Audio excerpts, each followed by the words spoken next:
The reason for our meeting today, Chad, is to get to know each other better, and I'd like to give you a clear understanding of how it is that I help people, and answer any questions that you might have if I'm able. And if you feel like that I can be of help to you, then I'll gather some more information and I'll put together some recommendations. Does that sound good? Yeah, sounds good. Is there anything else that you hope to accomplish in today's meeting? No, nothing I can think of. Okay. Well, I'd like to start then by answering two questions that most people seem to have, whether they ask them or not. One is, who is New York Life? And then number two is, who am I? And I'll start by asking you this question. How familiar are you with New York Life?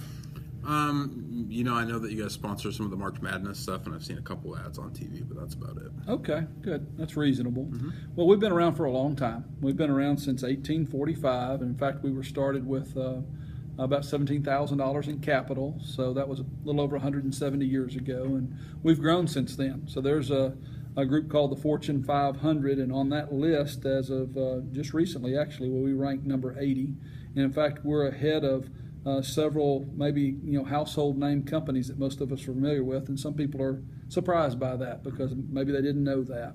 And our assets have grown over the years. Right now we have over $550 billion in assets, and we have a surplus of over $21 billion, which is actually the highest in our industry. And while size is important, we believe that strength is even more important than size.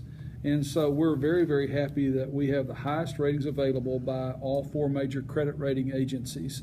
And that's for claims paying ability and financial strength, and that's very important in our industry. We think part of that is because we're the largest mutual insurer.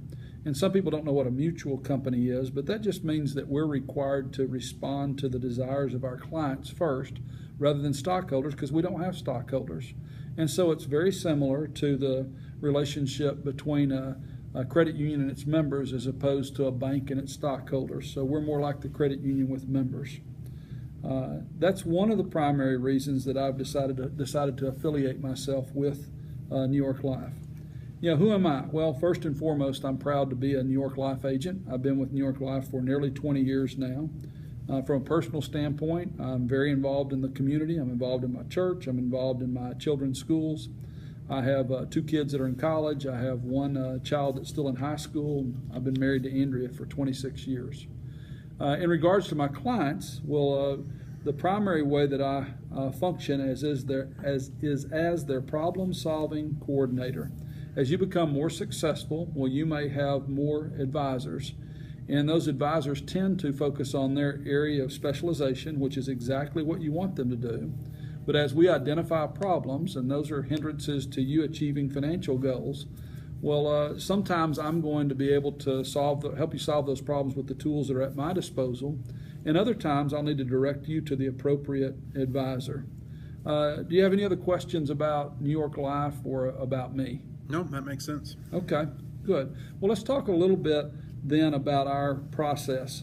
The first step in the process is discovery, and we'll start working on that a little bit today by finding out a little bit more about your financial goals. And if time permits, we'll actually get into some more detailed fact gathering. After that, then, the next step is analysis. And so I'll take that information back to the team of professionals in our office, and we'll put together some strategies and recommendations that we can bring back to you. We'll bring them back at what's called the education phase in the process, and that's where you and I'll sit down and we'll look at the first solution component, and we'll work through that, and I'll educate you and help you understand what our strategy and recommendations look like in that area. And we'll stick with that one solution component because we don't want there to be paralysis by analysis by looking at too many different things at once.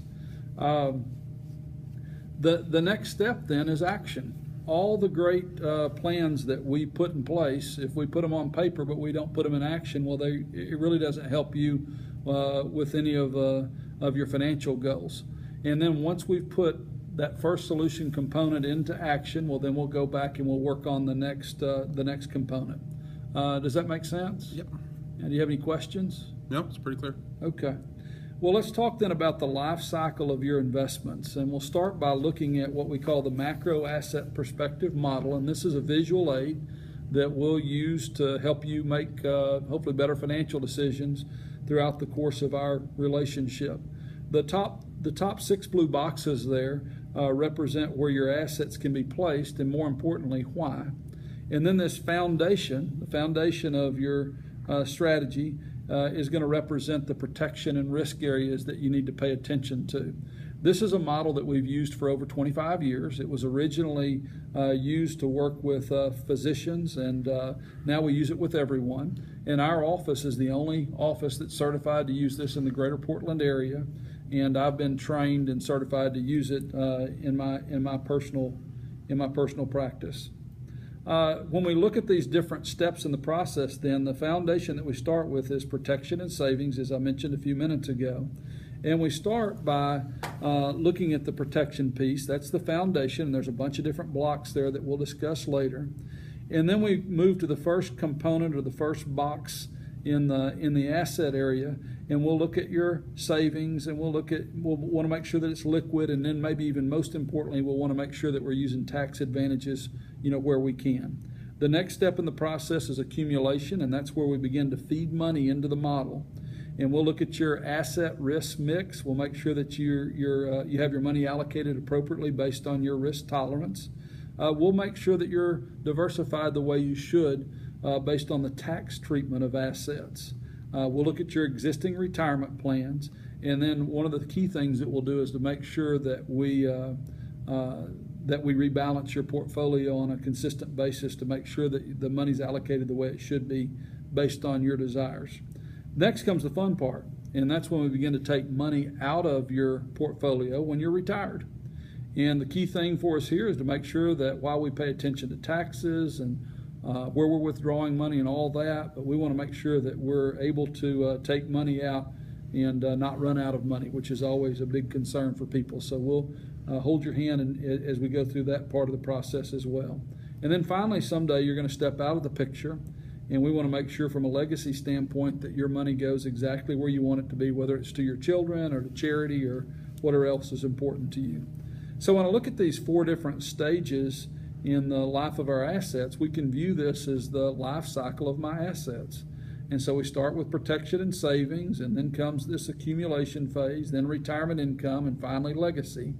And that's the life cycle of your assets. So I don't know, do you think that it would be helpful for you or useful for you to go into this process with a little bit more detail? Yeah, I do. Absolutely. Okay, good. Well, then what I'd like to do is start with 2 questions that most people seem to have in regards to their finances. The first question is, am I saving enough? So am I on track to get where I want to be from a financial standpoint? And then the second is, am I covered for that? And am I covered for that can be any number of things. From making sure that I have money in a rainy day fund for some unexpected emergency, to making sure that my house can be rebuilt if it's burned down in a fire or if it's flooded. But that can cover a bunch of different areas that we'll discuss in a minute. So if you'd like to move forward, I'll just push this button, and I'd like us to look at a short 1-minute animation followed by a brief calculation we'll go through, and then we'll do the same thing for the second area. We'll look at a brief animation followed by a calculator we'll work through.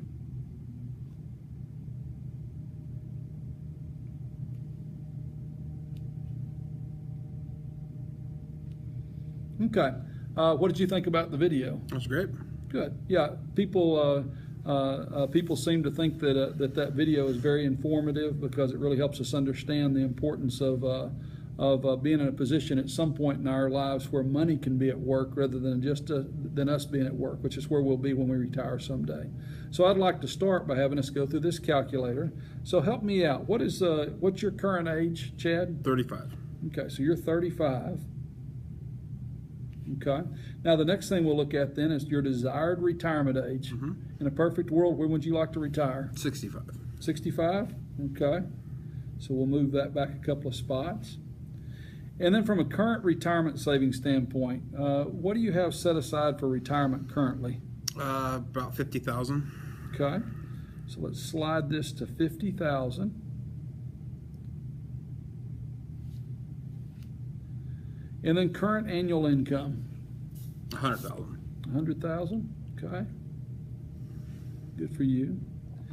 And now then, this is the desired retirement income. And as it mentioned in the video, if you plan on traveling the world, well, this number might be 85, 90, maybe even 95%. If you plan on either reading books or writing books, whatever, maybe it's a lower number. What percentage do you kind of think from a high level that you might want to have in retirement? I think 80% is good. Okay. That's a good number to stick with, at least from a high level view. And then this is the rate of return pre-retirement. So you're 35, and so we're talking about that $50,000 and the money that you're going to be saving over the next 30 years. And what rate of return do you kind of expect to earn on your money? I'd say 6% looks fine. You think that's good? Yeah. Okay, we can stick with 6%.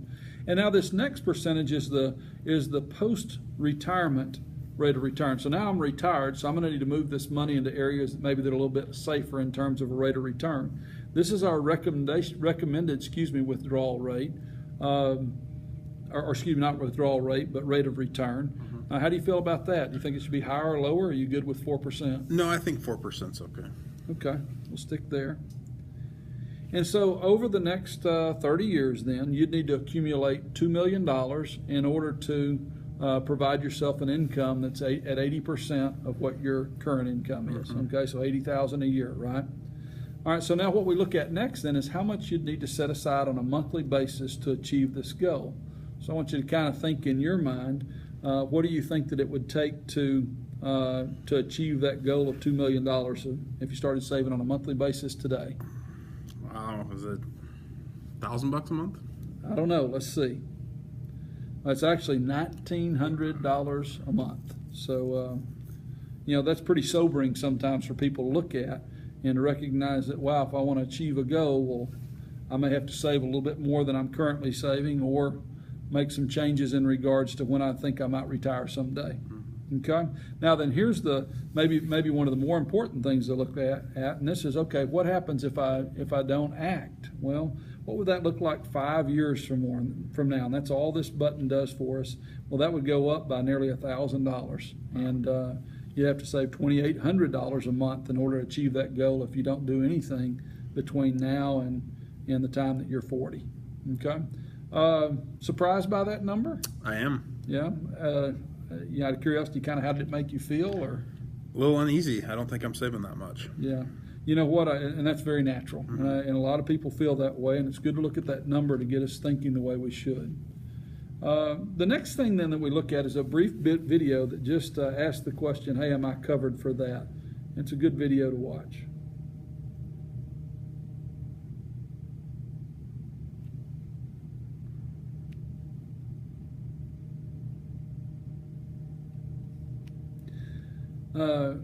What do you think? Did that make sense to you? Yeah, it did. Okay, good. Well, hey, as you look at this foundation then of protection for the risk in your portfolio, or do any of these boxes jump out as some area of concern that you specifically want to identify? I would say life insurance and maybe even wills. Okay, life insurance and wills. Good. Well, I'll make a note of that, and we'll complete a worksheet later where we'll go into a little bit more detail on that. But first and foremost right now, I would like to focus on what we call the cornerstone of someone's protection or risk, and that's life insurance. And that's because it helps us in regards to covering a bunch of different areas. And again, I have a short animation that I would like us to look at that helps us understand our human life value better. And that's just what our life is worth from an economic standpoint. Let's watch the video together.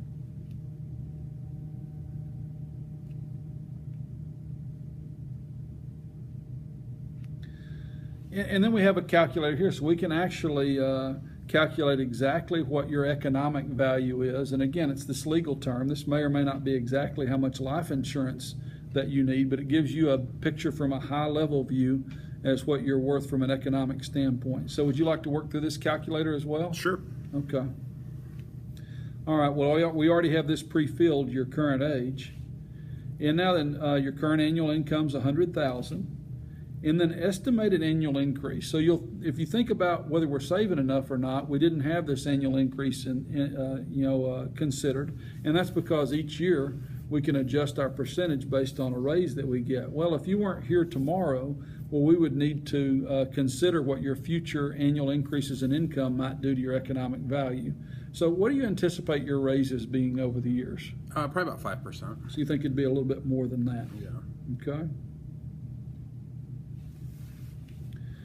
And so your human life value is a little over $3.7 million. Okay, so all that means is over the next 30 years, if we added up all of your incomes and then we considered a 5% raise on an annual basis, well, that's about what the economic value of your life between now and retirement age. How does that number make you feel? Or That's big. that's a big number. You know, hey, you know what? You're worth a little bit more than you thought you were, right? So, and most people don't realize how much they're worth to the people that they care about the most. So, how much life insurance do you currently have in place? $1.5 million. You've got $1.5 million in place. Okay. So, when you think about your loved ones and what that would do for your family, based on your current income, well, that amount of life insurance would provide for them for about 14 years. Okay. And that's good. Actually, you're in better shape than most. The problem is that they're expecting you to be able to provide for them for the next 30 years. And so that amount would provide for them for 14 years, but you got 16 years after that where they would need to figure something out. And that's what this gap represents. And so that's the first step in our process. It's called discovery.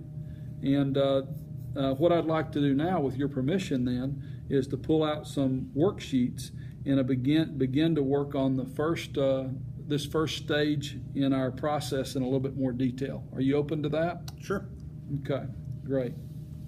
Well, this is the discovery sheet, and you'll see some things on this sheet that are very similar to some of the things that we've talked about, but I'd like to start by asking you a few questions.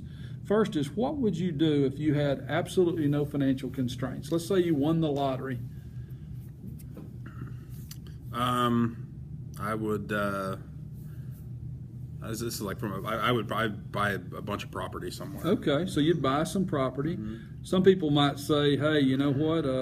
I might pay off my house, right?" Or are there anything you'd do if you had a windfall with your current finances? I would definitely pay off all my debts, I think. Okay, so you'd pay off your debts. Is there anything in particular that you've wanted to save for, and you have that I don't know, what's something that you've always wanted that you could only have if you had a windfall? The big thing there would be some kind of I want a cabin up in the woods somewhere. Okay. Like some place on water. Gotcha. A river or a lake or something. I love it. I love it. What's your number one financial priority or concern, right now when you think about your finances? Well, right now it's wedding planning. Okay, yeah. We know the wedding planning. Yeah. A little bit longer term, what are the biggest concerns for you from a financial standpoint? I would say probably continually progressing. So, purchasing a bigger house in the future, and then kids are going to be in the picture and things of that nature. Okay. So bigger house, maybe planning for kids, right? Okay. And what have you done so far to address in particular these future needs?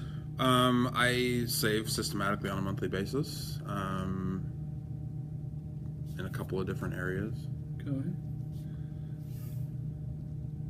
Specifically addressed at, purchasing a house in the future or planning for kids, or just in general? It's in general.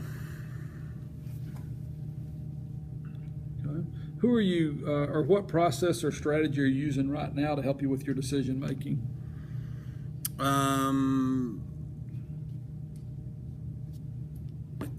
I work with somebody that kind of helps me with that process, I guess.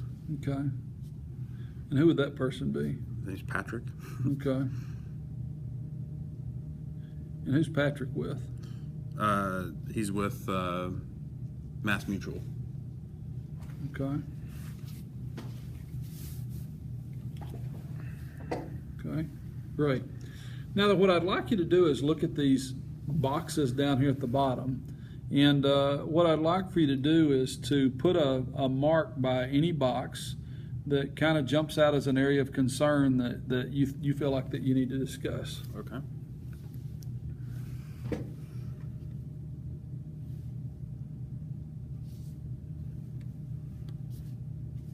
Okay. So long-term care insurance, emergency savings, and wills. And then I'd like you just to circle the box that you think is the most important area of those three.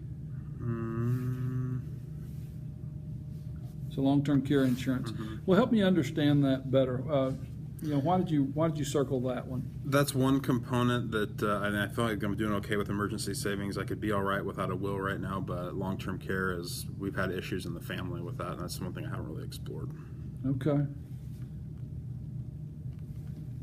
So issues, help me understand that better. Was it a family member? Yeah, my grandmother was in nursing care for several years. Oh, wow. Can be quite expensive, huh? Yeah. Okay. Well, that's great. One of the things that I always make sure that I cover is the cornerstone of the protection piece, which is life insurance. Sure. And as it mentioned in the video, part of the importance of that is that it actually helps us solve several of these other different protection and risk areas. Okay. And so, again, refresh me, how much life insurance do you currently have in place? It was $1.5 million. $1.5 million. And how did you come up with that number specifically? Well, some of it came through work, and then I kind of just picked out $1 million. Okay, so you had about $500,000 through work, and then you said, "Hey, let's just add $1 million on top of that." Yep. So, was there any kind of analysis, or was just kind of that sounds like a good number? Sounds like a good number. I've got a couple of houses, and so that was just okay. Fair enough. Well, I'd like to look at that in a little bit more detail back in our office, but I want to make sure that I have these numbers correct, and then we can come back and calculate some stuff. So your current age is 35, right? We already discussed that. Your current annual income is 100, right? Now, we'll need to complete one of these forms with Elizabeth here in a few minutes as well. Your annual income increase, did you say 5% is what you anticipated? 5%, yeah. Okay. And retirement age? 65. 65. Hopefully. And so that means our working years remaining is 30 years. Desired income replacement, we've kind of looked at that, but is 80% still the number? I think so, yeah. Okay. And so how many years do we want to replace your income? Well, I think we've already discovered that, right? Maybe the next 30 years? Right, yeah. Does that sound good? Yeah. Now, discretionary fund's an interesting area, but that's money that we could set aside above and beyond the human value calculation, or above and beyond the life insurance amount. And this could be like for a kid's college account or something of that nature. Are there any items besides just replacing your income that you think, okay, I'd like to have some life insurance for that? Yeah, I think college funds would be a big one there. Okay, and you guys don't have children yet, but we could still plan for that and maybe put, I don't know, 100,000 in there or something like that. Does that sound reasonable? Yeah, that sounds good. And we could look at that in more detail when we get back to the office and maybe bring back some recommendations. But so future kids' college. Okay. And your current life insurance amount is $1.5 million, correct? All right. And now then a hypothetical rate of return. And what this is talking about is, let's say, God forbid, you died tomorrow. Well, what rate of return do you think you could get on this safe money? Probably 4%. Okay, good. So it'd be kind of the same amount that you'd get on your retirement fund, which makes sense. Okay, so we can take this worksheet back to the office, and I can begin to put together a little bit of an analysis. And what we'll do is we'll bring back an example, or we'll bring back, a presentation for us to look at that's bound, and it looks real nice, and it'll have all this data in here with these calculations. Okay, the next step then is this financial EKG, and that was the piece where we said, okay, are you saving enough? And I want to look at this in a little bit more detail as well. And so let's start down here start at the top, with your current monthly savings. So what are you setting aside monthly right now? Is that for everything? It's for retirement. Just for retirement? Yeah, so just like for retirement. 401k, probably about $500 a month. Okay, now then you said does it include everything? Are you saving other money that you kind of anticipate being for retirement as well, or is it just the $500? Sure. I mean, I have, let's see, so everything total would probably be about $1,100 a month. Okay, that's a pretty big gap. Okay. I was thinking just 401k versus. No, I mean if you have it earmarked for retirement, we'll count both components. Okay, so again, some of this is repeat, but you're 35. Your desired retirement age was 65. The value of your current assets, was that $50,000? Is that what we said? And this is, again, these are assets for retirement. Current annual income, $100,000, correct? Okay, percent of income in retirement, 80%, right? desired retirement income then would be $80,000, right? Correct. Based on today's dollars. All right, your current monthly savings, $1,100. Is there an employer match in there? Yeah, 5%. 5%. So that's 5% on the. Help me understand that better. So you're putting in $500 a month into your retirement plan, so $6,000 a year. Correct. And then how much is your employer putting in? If you put in $6,000, how much do they put in? 5%. They match 100% of the first 5%. So, I haven't really sat down and calculated that. Yeah, you know what? I'm somewhat familiar with your retirement plan, and I actually think if you put in $6,000, well, they're going to put in another $3,000. Right. Okay, so I think it's 50% up to the first 6%. Okay, now you can look at that in more detail, and I'll kind of do some research as well. And but I think that's the number. All right, hypothetical rate of return during pre-retirement, so during your working years. Earlier we said 6%. Are you still comfortable with that as a working number? Yeah. So this is the rate of return you'd get from now until retirement on your money. Okay. And then how about the post-retirement number? We said 4% earlier. Does that still sound good? Yep, that sounds good. Okay. This is a tough one. Life expectancy. I don't know. You know a little bit about your family and all that, but what would you like to have in there as a forecasted age? 90. 90? Okay, good. I think you'll live to 100, but whatever. All right, post-retirement inflation. Inflation over time in the U.S. has maybe averaged around 4%, but we could swing either way on that. Right now, it's maybe a little bit lower than that. 4% sounds fine. Okay, that'll give us a starting point, right, to look at some of this stuff. So again, we'll take this worksheet back to our office and begin to put some recommendations and strategies together for you from a high level standpoint. So this is kind of the first step in our macro asset perspective process, and there's 4 different stages, right?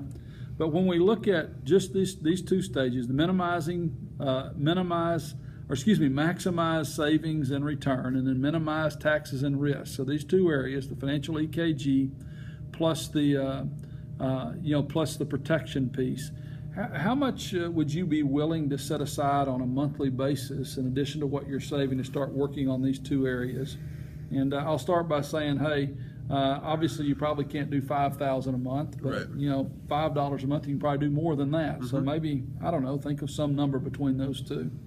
Well, $300 a month. So you think that you guys, in terms of a working number, we could start with like $300 a month? Yeah.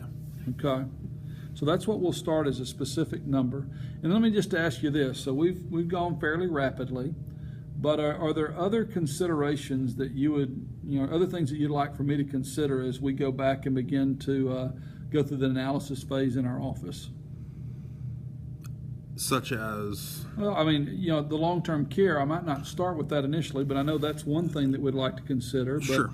Is there something else that you'd really like us to pay attention to in addition to the retirement savings and the protection? No, I don't think so. Okay. Well, you know what? Let's start there, and if other things come out, well, that'd be great. Now I'd like to record some personal information, and then specifically, then I'll ask this question: do you own your home? Yes. Okay. And what do you believe the current value of that home to be? $200,000. Okay. And what do you owe on your home? What's your mortgage amount? $160. $160. But okay. There's more than one there, so. There's more than one. I don't know if you'd count them all. Well, you know what? I'd go with your primary residence okay. right here. Okay. And then what's your rate of return, or what's your interest rate on your mortgage? 3.75. Okay, 3.75%. Sounds pretty good. These next 3 sheets are sheets that I'm going to leave with you, but they're going to help me help you to kind of begin to start thinking about the next stage in our process. And if you can begin to fill these out on your own, this is kind of your homework. Will help me out a little bit. And so some of this will be a repeat information of what we talked about. Down here at the bottom, just ask some general questions about how you'd like your assets to be allocated, and that'll help us as we go to the vertical boxes that we looked at earlier. If you don't understand something, well, feel free to reach out to me or to wait till we meet the next time and we can go over these together as we begin to go to the next stage in the process. This next worksheet then, I'll ask you to detail where you're saving money. So I have your pre-tax accounts, which I think is primarily your 401k, but also for Elizabeth, you might put in her whatever she's doing on a pre-tax basis. So again, that's typically like 401ks or deductible IRAs, those sorts of things. And then stage 2 is your after-tax accumulation. So what's the name of the asset? And that would be like these additional properties that you have. Anything else that you're saving on an after-tax basis. So that's those are places where we save or invest money after it's been taxed. So those are called after-tax assets. So write those down: assets, real estate, bonds, cash, money market, all that sort of stuff. The more detail that we have and the more accurate it is, well, the better job we can do for you. So I'll leave you with that as well. And then finally, I mentioned earlier that I'm the problem-solving coordinator. That's part of my role. And so I'd like you to take a little bit of time and write down the name of your attorney if you have one, your accountant, stockbroker, and such. Put in their email address if you can locate that. And what I'll do is then ask you to maybe shoot them out a brief email introducing the fact that we're working together, and maybe then, if you will, give me permission to reach out to them and just introduce myself. Now, we're not going to share any of your personal information, or I won't share any of your personal information with them or your financial information unless you give me permission to, if for whatever reason we think it's important. But that'll help me get started in terms of being the problem-solving coordinator, for you, as I mentioned earlier. And then down here at the bottom, as you think about what we've done today, well, I want you to understand that we really don't, I don't advertise. I don't have a billboard with my name on it out there beside the road. I don't have a radio commercial. So primarily what happens is if people are satisfied with the work that I've done, if I've been of help to you in regards to achieving some goals, and you'd like for me to maybe meet with some people and take them through this first stage that we've been through today, well, then if you'll just write down their name, and again, same thing, write down their electronic contact information. That could be an email or a cell phone number or whatever, and I'll reach out to them. But I'll leave this information with you, and again, that's kind of your homework for the next meeting. Are there any questions that you have today before we wrap up? No, I think that was good. Okay. Well, I appreciate you spending time with me, and what I'll do is I'll reach back out to you in a couple of days after I kind of get a timeline on when we'll be complete with your with this analysis, and we'll schedule time to get together for the education meeting. Great. Okay. Appreciate you meeting today. Sure.